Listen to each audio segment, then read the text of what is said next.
దేవుని బిడ్డగా ముందుకు సాగాలి అంటే నీ స్నేహితులు అన్యులు కావచ్చు, నీ స్నేహితులు ఇష్టానుసారంగా జీవించేవాళ్ళు కావచ్చు, నీ స్నేహితులు పాపం చేయడానికి పరుగులు తీసేవాళ్ళు కావచ్చు. అటువంటి వారి మధ్య నువ్వు పరిశుద్ధంగా జీవించాలంటే ధైర్యం కావాలి. సినిమా హాల్కు వెళ్దాం రా,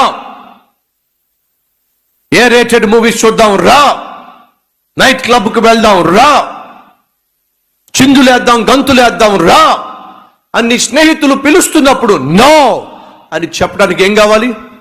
ధైర్యం కావాలి. నేను మీతో రాను అని చెప్పడానికి ధైర్యం కావాలి. ఈ రోజుల్లో అబ్బాయిలకు అమ్మాయిలు కావాలి, అమ్మాయిలకు అబ్బాయిలు కావాలి, ఫ్రెండ్షిప్ ఉండాలి, ఎవరో ఒకరిని బాయ్ ఫ్రెండ్ని గర్ల్ ఫ్రెండ్ని కలిగి ఉండాలి. అది ఈ రోజు ఉన్నటువంటి ఫ్యాషన్.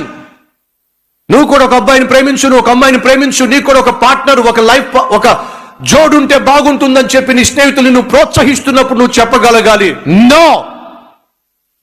ఎందుకు నో?